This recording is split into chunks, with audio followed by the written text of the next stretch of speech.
Hi my families, எல்லோரும் எப்படி இருக்கீங்க? நல்லா இருக்கீங்களா? நான் ரொம்ப நல்லா இருக்கேன். நீங்கள் நல்லாயிருக்கும் கடவுள்கிட்ட வேண்டிக்கிறேன்.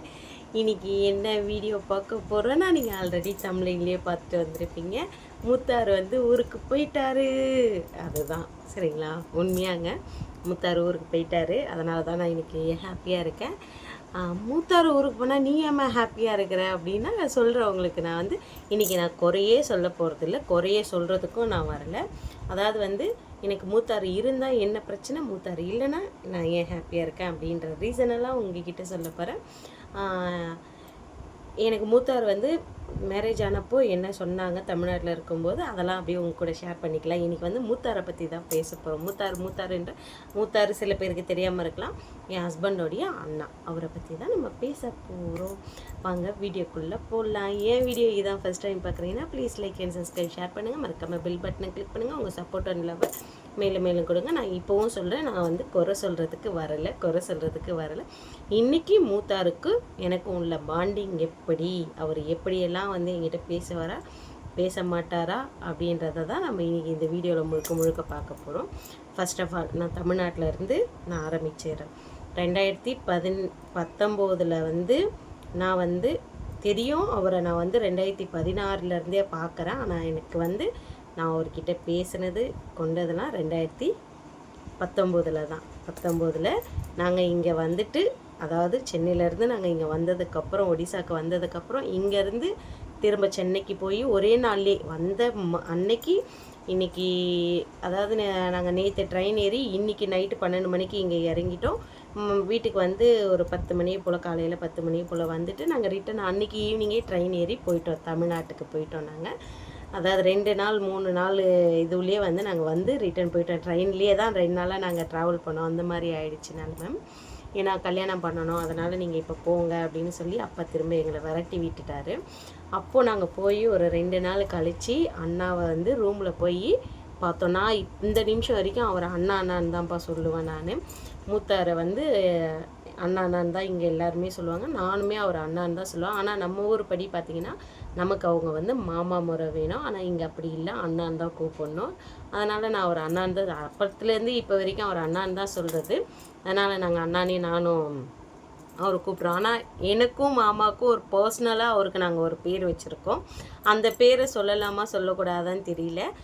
மேபி இந்த பேசுகிறதுல வந்து அவருடைய பேர் நாங்கள் அது என்னன்றதை நான் சொன்னாலும் சொல்கிறேன். அப்போ போய் நாங்கள் பார்த்தப்போ அந்த மனுஷன்தான் ஃபஸ்ட்டு எங்கிட்ட சொன்னார், எங்கள் ஊரில் வாழ முடியாதும்மா, எங்கள் ஊர் வந்து ரொம்ப கஷ்டம், எங்கள் ஊர் கல்ச்சர் ரொம்ப கஷ்டம், எங்கள் ஊரில் வந்து இருக்க முடியாது, உன்னால் இருக்கிறது கஷ்டம் அப்படின்னு எப்போது அரி வந்து என் வயிற்றுக்குள்ளே இருக்கும்போது வந்து அவர் வந்து அந்த வார்த்தையை சொன்னார். எல்லாமே நடந்துடுச்சு, எல்லாமே முடிஞ்சிடுச்சு, கல்யாணம் ஆகி இத்தனை வருஷம் ஆகிடுச்சு எங்களுக்கு, இதுக்கப்புறம் ஒன்றும் அதாவது என் அப்பா அம்மா பேச வேண்டிய இடத்த இருந்து எனக்காக நானே அவர்கிட்ட பேசினப்போ, இப்போ வேலை செய்கிற குடோனில் தான் மாமா இருந்தாங்க. அப்போது அந்த ரூமில் உட்கார வச்சு நான் அவர் மாமா பேசுகிறப்போ வந்து அவர் சொன்ன ஒரே வார்த்தை என்னன்னா, என் ஊரில் வாழ முடியாது, என் ஊரில் வந்து உன்னால் குடும்பம் பண்ண முடியாதம்மா, அங்கே ரொம்ப டார்ச்சலாக இருக்கும், கல்ச்சர்லாம் வேறு மாதிரி இருக்கும், எங்கள் ஊரில் நாங்கள் சிக்கன் சாப்பிட மாட்டோம், எங்கள் வீட்டில் நாங்கள் சிக்கன் சாப்பிட மாட்டோம் அப்படின்றத சொன்னாங்க. நீங்கள்லாம் சிக்கன் சாப்பிட்றவங்கம்மா, நாங்கள் வந்து சிக்கன் சாப்பிடாதவங்க அப்படின்ற மாதிரி ஒரு மாதிரி பேசிட்டார். ஃபஸ்ட்டு அவர் என்கிட்ட பேசினதுன்னு பார்த்தா இது தான் சொன்னார். ஓகே, அதுக்கப்புறம் அவர்கிட்ட நான் பேசினது கிடையாது, அதுக்கப்புறம் அவரும் என்கிட்ட பேசினது கிடையாது. 2020 அதுக்கப்புறம் ஒரு வாட்டி பேசணும். எதனால் பேசணும்னா, அரிக்கு மொட்டை அடித்தப்போ வீட்டில் வந்து ஒரு சின்ன பிரச்சனையாயிடுச்சு. அந்த பிரச்சனையில் வந்து எங்கள் மாமியார் காரணம். அந்த பிரச்சனையில் வந்து அப்போ வந்து என்கிட்ட பேசினார். என்னம்மா ஏது என்ன பிரச்சனை அப்படின்றத அவர் என்கிட்ட கேட்டார். நான் அதுக்கு உண்டான ரீசனை சொன்னேன், அவ்வளோதான். அதுக்கப்புறம் என் மூத்தார் என்கிட்ட பேசலை, நானும் என் மூத்தார்கிட்ட பேசலை. 3வது வாட்டி நாங்கள் பேசினோமா, மொதல் வாட்டி 2வது வாட்டி பேசினோமா, அவ்வளோதான். அதுக்கப்புறம் 3வது வாட்டி மாமா என்னை இங்கே விட்டுட்டு, இப்போ எப்படி விட்டுட்டு போயிருக்காரோ அந்த மாதிரி விட்டுட்டு போனப்போ எனக்கு இந்த கை வந்து ரொம்ப பெயின் ஆகும். அப்போ வந்து ரொம்ப வலி தாங்காமல் இந்த கை வீங்கி போனப்போ, இன்றைக்கி இந்த கை வலி சரியானதுக்கு காரணம் சொல்லப்போனால் என் மூத்தார் தான், சரிங்களா? ஏன்னா அவங்க வந்து என் பக்கத்துலலாம் வரக்கூடாது, நாங்கள் அவங்க பக்கத்தில் அவங்க நிழலை கூட மெரிக்கக்கூடாது. அதனால் வந்து அப்போ கை வலின்னு சொன்னப்போ நான் அழுதுகிட்டே போய் சொன்னேன், அண்ணா எனக்கு ரொம்ப கை வலிக்குது, ரொம்ப பெயின் அதிகமாக இருக்குண்ணா அப்படின்னு சொல்லும்போது மூத்தாருக்கு வந்து அந்த அளவுக்கு தமிழ் கிளியராக மாமா மாதிரி பேச தெரியாது. அப்போ வந்து என்ன சொன்னாங்கன்னா, என்னம்மாச்சு ஏதாச்சு அப்படின்றத கேட்டுட்டு சொன்னேன், எனக்கு இந்த கை ரொம்ப வலிக்குதுன்னா, எனக்கு இந்த முட்டி வலிக்குது, அதுக்கப்புறம் எனக்கு இது ஃபுல்லாக வலிக்குதுன்னு சொன்னப்போ அப்போ வந்து ஒரு பிசியோதெரப்பிக்கு வந்து எங்கள் மூத்தார் வந்து ஆட்டோவில் வந்து பேசி என்னை அப்போ அமிச்சாங்க. அப்போ நான், அப்பா, அதான் எங்கள் மாமனார், அரி குழந்தப்போ நாங்கள் மட்டும் போனோம். நாங்கள் போயிட்டு எனக்கு அப்போ தான் தெரிய வந்தது, எனக்கு கை பிரச்சனை இல்லை, கழுத்து தான் பிரச்சனை அப்படின்றது அப்போ தான் எனக்கு தெரிய வந்தது. அப்போ 3வது டைமாக நான் மூத்தார்கிட்ட பேசினேன். அவ்வளோதான்ப்பா. அதுக்கப்புறம் எங்கள் மூத்தார்கிட்ட நான் பேசினதையே கிடையாது. இந்த நிமிஷம் வரைக்கும் அந்த 3 பேச்சை தவிர அதுக்கப்புறம் என் மூத்தார் என்கிட்ட பேசினது கிடையாது, நானும் என் மூத்தார்கிட்ட பேசினது கிடையாது. எவ்வளோ பிரச்சனைங்க வந்தப்போலாம் கூட வந்து அவங்க என்னை ஒரு கேள்வி கேட்டது கிடையாது, நானும் அவங்கள போய் ஒரு கேள்வி கேட்டது கிடையாது. அப்படி தான். ஏன்னா அவங்க முன்னாடியே சொல்லிட்டாங்க, இதுதான் பிரச்சனை, இதுதான் பிரச்சனை அப்படின்றதெல்லாம் சொல்லிட்டாங்க. என் ஊரில் குடும்பம் பண்ண முடியாது அப்பயே ஓப்பனாக சொல்லிட்டாங்க. அதை வந்து நம்ம தான் புரிஞ்சிக்காமல் மாட்டிக்கின்னு இப்போ அவஸ்தைப்படுறோம் நம்ம. அதனால் வந்து கேரக்டரைஸ்டுன்னு பார்த்தா என்னை பொறுத்த வரைக்கும் அந்த மனுஷனை நான் நல்லவருன்னு தான் சொல்லுவேன். ஓகேங்களா? ஏன்னா அவங்க வந்து அந்த ஊர் பொண்ணு செட் ஆகாது, இந்த ஊர் பையன் செட் ஆகாதுன்றது அவங்க தெளிவாக இருக்காங்க. எந்த நிமிஷம் இப்போ வரைக்கும் என் மூத்தார் எங்கள் மாமனார் மாமியார் காலில் விழுவாங்க. தினமும் காலை தொட்டு கும்பிடுவாங்க. 2 பேர் காலை தொட்டு கும்பிடுவாங்க. தினமும் அவர் ஒரு நாளும் சாமி கும்பிடாமல் இருந்து நான் பார்த்ததே கிடையாது. வீட்டில் இருந்த வரைக்கும் நான் பார்த்ததே கிடையாது. அந்த ஒரு விஷயத்தெல்லாம் வந்து அவரை ரொம்ப நல்லவர்னு நான் சொல்லுவேன். அக்கா தங்கச்சிங்களுக்கு செய்கிறதாகட்டும், இல்லை பார்த்துக்கிறதாகட்டும், அக்கா தங்கச்சிங்களுக்கு தம்பிக்கு கிடையாது, நல்லா நோட் பண்ணிங்க, தம்பிக்கு கிடையாது. மேபி என் ஹஸ்பண்டும் அவங்க சொல்கிற பொண்ணை கல்யாணம் பண்ணியிருந்தா மேபி நல்லா பார்த்துட்டு இருந்திருக்கலாம்னு எனக்கு மனசுக்குள்ளே ஒரு எண்ணம். இவ்வளோதாங்க. பாசிட்டிவாக சொல்லணும்னா இவ்வளோ தான். இப்போ மூத்தார் ஊருக்கு போயிட்டதுக்கு நீ ஏமா ஹாப்பியாக இருந்த அப்படின்னு ஒரு கேள்வி, அதுதான் தம்ப்லைனே. அது ஏன்னா மூத்தார் இருந்தால் தலையில் துணி போடணும், ஒரு ரீசன். 2வது ரீசன், என்னால் நிம்மதியாக குளிக்க முடியாது, என்னால் நிம்மதியாக டாய்லெட் போக முடியாது. ஏம்மா உனக்கு அங்கெல்லாம் என்ன குறைச்சல் அப்படி இல்லையா? அப்படிலாம் கிடையாது. நீங்கள் உடனே அந்த மாதிரி நினச்சிக்கின்னு அப்படியே வந்து வரிசையாக அப்படியே கமெண்ட்லாம் போட்டுறாதுங்க. அப்படியெல்லாம் கிடையாது. என்ன ரீசன்னா, இங்கே டாய்லெட் போகணுன்னா இப்போ நான் இந்த புடவையை கட்டிக்கின்னு சாப்பிட்டுட்டுனா இதை அவுத்து வச்சுட்டு தான் நான் வேறு துணி மாற்றிக்கின்னு தான் போக முடியும்.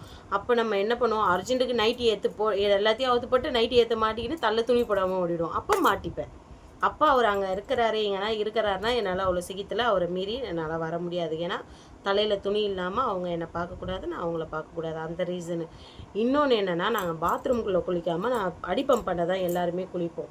அப்போது பயத்துலேயே குளிப்பேன். ஐயோ நம்ம இங்கே உட்காந்து குளிக்கிறோமே, நான் குளிக்கிறது தெரியாமல் அவர் வந்துட்டா, அந்த மாதிரி 3 வாட்டி 4 வாட்டியெல்லாம் ஆயிருக்கு. நான் குளிக்கிறது தெரியாமல் அவர் வந்து அதனால் நான் நிறையா அழுது அந்த மாதிரியெல்லாம் நிறைய விஷயங்கள் நடந்திருக்கு.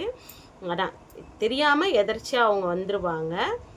ஒன்று மேபி வெளியே இருந்து வரலாம், இல்லை வீட்டுக்குள்ளே இருந்து வரலாம், எப்படி வேணால் நடந்திருக்கு, நடக்காமலாம் இல்லை. ஒரு 3-4 வாட்டி நடந்திருக்குது. அதுக்கப்புறம் சரின்னு சொல்லிட்டு இந்த ரீசன்லாம் இருக்குது எனக்கு. அவர் இருந்தாருன்னா அந்த தலையில் துணி போட்டுக்கினே போகணும் வரணும், அது ரொம்ப ஒரு மாதிரி இருக்குங்க. நான் குறை சொல்லலை நான், அது எனக்கு கொஞ்சம் செட் ஆகலை. ஓகேங்களா? இப்போ வந்து அவர் இல்லை, போயிட்டார். அவர் ஃபஸ்ட்டு போனப்போ வந்து நான் எவ்வளோ ஹாப்பியாக இருந்தனோ, நிம்மதியாக தள்ள துணி போடாமல் கொள்ளாமல் நான் ஹாப்பியாக இருந்தனோ, அதே ஹாப்பி அவர் ரிட்டன் வந்தப்போ எனக்கு அப்படியே சுத்தமாக போயிடுச்சு. அந்த ஹாப்பியே போயிடுச்சு. அந்த 1.5 மாதம் 2 மாதம் நான் ரொம்ப கஷ்டப்பட்டேன். தலையில் துணி போட முடியாது. நான்லாம் காலையில் 4 மணிக்கு, விடிய காலம் 4 மணிக்கு எழுந்திரிச்சு பாத்ரூம் போவான். அவன் அந்த மனுஷன் எனக்கு முன்னாடியே எழுந்திரிடும். அவங்க தூங்கத்தே நைட்டு 11 மணி 12 மணி. நான் மேபி அவர் இருந்தால் வெளியே போகிறதுக்கு அச்சப்படுவேன். அதெல்லாம் நிறைய விஷயம் வந்து நான் வந்து அட்ஜஸ்ட் பண்ணி அப்படியே போய்கிட்டு இருந்தேன். அவர் இருக்கார். இப்போ அவர் போயிட்டார். நம்ப மாட்டீங்க, நான் நிம்மதியாக ஹாப்பியாக குளிக்கிறேன். சரிங்களா? நான் நிம்மதியாக நினச்ச நேரம் பாத்ரூம் ஒரு யூரின் போனால் கூட நினச்ச நேரம் நான் போயிட்டு வரேன். அதுவே அவங்க இருந்தாங்கன்னா, அவங்க அங்கே உட்காந்துருக்காங்க, எனக்கு வர டிஸ்டர்பன்ஸாக இருக்கும்.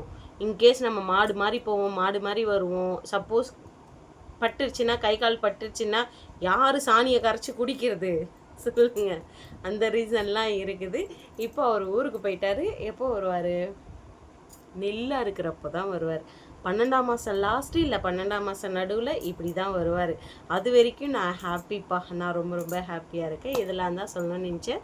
உண்மையாக சொல்லப்போனால் என் மூத்தவர் வந்து முன்ன வந்து அவங்க தம்பி மேலே பாசமாக இருந்திருக்கலாம். என்னை கல்யாணம் பண்ணாமல் இருந்திருந்தாருன்னா இன்னும் வந்து பாசமாக பார்த்து இருந்திருக்கலாம். ஒரு பொண்ணை பார்த்து கல்யாணம் பண்ணி வச்சுருக்கலாம். மேபி கல்யாணம் பண்ணியிருப்பாங்களா என்னன்னு எனக்கு தெரியாது. ஆனால் அவங்க வந்து அவங்க தம்பியை வந்து சென்னையில் நான் பார்த்த வரைக்கும் கைக்குள்ளே வச்சு பொத்தி பொத்தி வச்சுருந்தார். அவங்க தம்பி கெட்டு போயிடக்கூடாது, அப்படி போயிடக்கூடாது, இப்படி போயிடக்கூடாது. இந்த நிமிஷம் வரைக்கும் என் ஹஸ்பண்டுக்கும் சரி எங்கள் மூத்தாருக்கும் சரி ட்ரிங்க்ஸ் அடிக்கிற பழக்கம், மற்ற பழக்கம், எந்த ஒரு பழக்கமே கிடையாது. நான் பெருமைக்குனாச்சுன்னு நான் சொல்ல. ஒரே ஒரு பழக்கம் என்னென்னா ஆன்ஸ் போடுவாங்க. அது ஒன்று தான் அவங்களுக்கு பழக்கம், அண்ணனுக்கு தம்பிக்கும். மற்றபடி மற்ற பொண்ணுங்களை தப்பாக பார்க்குறதோ, கொல்றதோ, குடிக்கிறதோ, பெற்றவங்க பேச்சை மதிக்காமல் இருக்கிறதோ இதெல்லாம் என் மூத்தார்கிட்ட கிடையாது. என்ன கல்யாணம் பண்ணதுக்கப்புறம் வேணால் என் ஹஸ்பண்ட் வேணால் அவங்க அப்பா அம்மா மதிக்காமல் இருக்கலாம். அப்போ கூட அந்த மதிப்பு மரியாதை நிறையா வச்சுருக்காரு. அவர் கோவத்தில் பேசாமல் இருக்கார். மற்றபடி வேறு ஒன்றும் இல்லை. மூத்தாரை பற்றி எல்லாமே இவ்வளோ டீட்டெயிலாக சொல்லிவிட்டு இதுதாங்க ரீசன் மூத்தார் ஊருக்கு போனதுக்கு நான் ஏன் ஹாப்பியாக இருந்தேன் அப்படின்ற ரீசனு. நல்ல மனுஷன். ஆனால் அவர் நாங்கள் வந்து எங்களுடைய பார்வையில் இருந்து பார்க்கும்போது அவர் எங்களுக்கு கெட்டவராக தெரியலாம். அவருடைய பார்வையில் பார்க்கும்போது நாங்கள் கெட்டவங்களாக தெரியலாம். ஏன்னா அவர் சொன்னதை வந்து எங்களுக்கு முன்னாடியே நாங்கள் லவ் பண்ணும்போதே அந்த மனுஷன் கூட்டு வச்சு சொல்லியிருந்தாருன்னா இன்றைக்கி அவரும் கஷ்டப்பட போகிறதில்ல, அவங்க தம்பியும் கஷ்டப்பட போகிறதில்ல, நானும் கஷ்டப்பட போகிறதில்ல. தலையெழுத்து முடிஞ்சு போச்சு. என்ன பண்ணது? அதனால் நம்ம அதை பெருசாக எடுத்துக்கூடாது. மூத்தார் வந்து ஒரு வகையில் நல்லவர், ஒரு வகையில் கெட்டவர். என் ஹஸ்பண்ட் வகையில் வந்து அவர் ரொம்ப ரொம்ப கெட்டவர்.